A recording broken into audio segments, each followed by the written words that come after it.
ክብርት ዘማሪት ምንተዋብ ይልማ የኔ ልጅ የተሰኘ ለጋሽ ድርጅት መስራችና ባለቤት እንኳን ለዚህ አርአያነት ላለው ክብር አደረሰሽ ለማለት ይፈልጋለሁ። ተመልካቾቻችን እንግዲህ ዛሬ ሰኔ 20 2018 ዓመተ ምህረት የእኔ ልጅ የተሰኘ የወንጌል ሁለንተናዊ አገልግሎት ግብረሰናይ ድርጅት የመክፈቻ ፕሮግራሙን በሳሮ ማሪያ ሆቴል ያደርጋል። እሱን እየተከታተልን ወደ እናንተ የምናደርስበት መርሃ ግብር ላይ ያለነው አብራችሁን ቆዩ። የእኔ ልጅ የተሰኘ በሁለንተናዊ የወንጌል አገልግሎት ላይ የሚሰራ የበጎ ፍቃድና ግብረሰናይ ድርጅት የመክፈቻ ፕሮግራሙን ሰኔ 20 2018 ዓ.ም በሳሮ ማሪያ ሆቴል አካሄደ። በመክፈቻ ፕሮግራሙ ላይ ከታደሙት ኮሚሽነር ዋጋሪ የሸገር ዳለቲ ማረሚያ ቤት ዋና ኃላፊ አቶ ዳንኤል ገዛኸኝ፣ የጀስቲስ ፎር ኦል ፕሪዝን ፌሎሺፕ ኢትዮጵያ ምክትል ፕሬዝዳንት እና የቤተክርስቲያን መሪዎች፣ ጥሪ የተደረገላቸው እንግዶች ተገኝተዋል። መርሃ ግብሩ በጸሎትና በእንኳን ደህና መጣችሁ ከተከፈተ በኋላ የድርጅቱ መስራችና ፕሬዝዳንት በሆኑት ዘማሪት ወይዘሮ ምንትዋብ ይልማ በዝማሬ ሲያገለግሉ ዶክተር በቀለ በዳዳ ደግሞ በዮሴፍ ታሪክ ላይ ያተኮረ የእግዚአብሔርን ቃል አካፍለዋል። ስለዚህ ዮሴፍ ስለተባለው ሰው ትንሽ ለማለት ፈለኩ።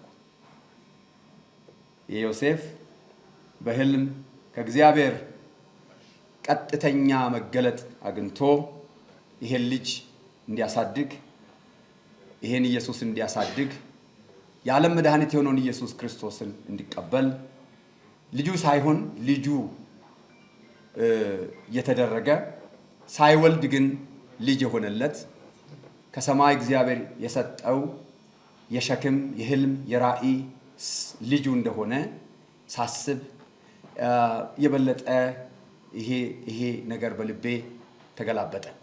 በማስከተልም የተቋሙ መሪ በሆኑት ወይዘሮ ምንትዋብ ይልማ ስለ የኔ ልጅ ሁለንተናዊ የወንጌል አገልግሎት መነሻ ሂደትና መድረሻ ከሌላ ያለ ምስክርነት በተለይ ደግሞ በማረሚያ ቤቶች በሴቶችና ህፃናት ላይ ትኩረት ያደረገውን ይህን አገልግሎት ከጅምሩ ገና ከተማሪነት ህይወታቸው ጀምሮ እግዚአብሔር በልባቸው ያስቀመጠው ራዕይ መሆኑን በመግለጽ ተቋሙ በዚህ ዕለት ይህንን የመክፈቻ ፕሮግራም ያድርግ እንጂ ከዓመታት በፊት በዚሁ በኢትዮጵያ በተለያዩ የማረሚያ ቤቶች በአዲስ አበባ ከአዲስ አበባ ውጪ በወሊሶ፣ ሻሻማኔ፣ አዲስ ዓለም እንዲሁም በሌሎች አልባሳት፣ አልሚ ምግቦችና የልጆች መጫወቻዎች ከዛም አልፎ ሌሎች መሰረታዊ ልማቶችን ሲያከናውን መቆየቱን ጠቅሰዋል።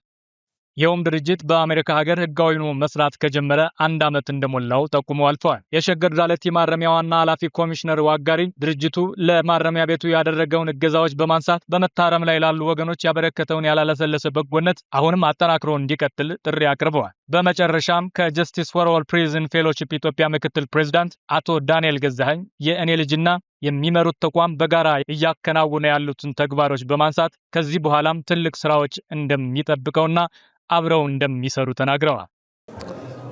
ስሜ ወንጌላዊ ዶክተር በቀለ በዳዳ እባላለሁ። የዚህ የኔ ልጅ ሁለንተናዊ የወንጌል አገልግሎት የቦርድ ሰብሳቢ ነኝ። ይህ አገልግሎት እግዚአብሔር ራዕይ ሰጥቷት እህታችን ዘማሪ ምንትዋብ ናት የጀመረችው። ከብዙ ጊዜ በፊት በልቧ የነበረ ሀሳብ ቢሆንም በተለይ ያለፈው 1 ዓመት 2 ዓመት ይህም ድርጅት ሳይጀመር በተለያየ መንገድ በተለይ ከእስር ቤቶች ጋር በተያያዘ በርካታ ስራዎችን ሰራ ነበር። ምንትዋብ ይልማ እባላለሁ። እግዚአብሔር ባበዛልኝ በሱ ቸርነትና በሱ ምርጫ እሱ በመራኝ ምሪት ከልጅነቴ ጀምሮ እሱን እያገለገልኩ እዚህ ደርሻለሁ።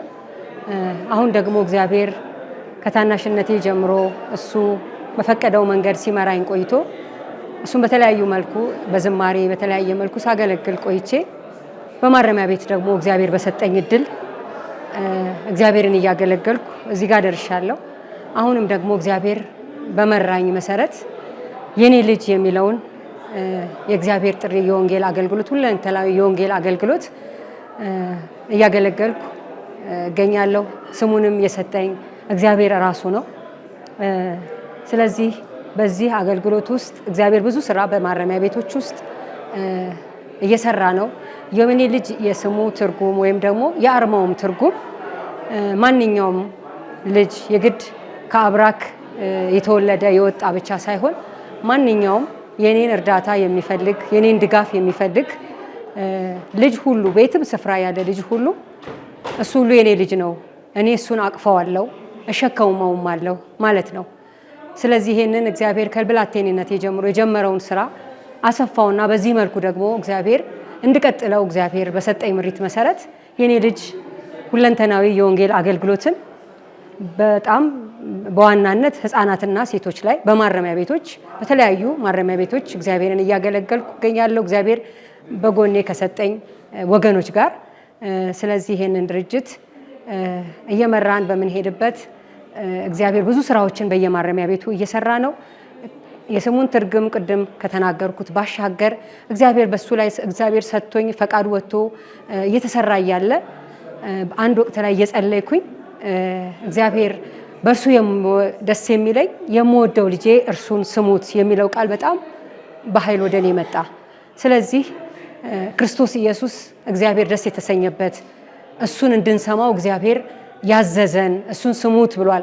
ዓለም ሁሉ ክርስቶስን እንዲሰማ እግዚአብሔር ተናግሯል። ከሰማይ ነው ይሄ ድምጽ የመጣው። ይሄ ድምጽ ደግሞ ዛሬም ለኔ በዚህ አገልግሎት ውስጥ የበለጠ ክርስቶስ ደምቆ እንዲታይ ሁለንተናዊ አገልግሎትን እያገለገልን ኢየሱስ ክርስቶስን ልናሳይ ሁላችን ተጠርተናል። ክቡራን ተመልካቾቻችን የመክፈቻ ፕሮግራሙ ያያችሁትን ይመስል ነበረ። ዮናታን ዳዊት ነኝ ለኢቫንጀሊካል ቴሌቪዥን ሳሮ ማሪያ አዲስ አበባ።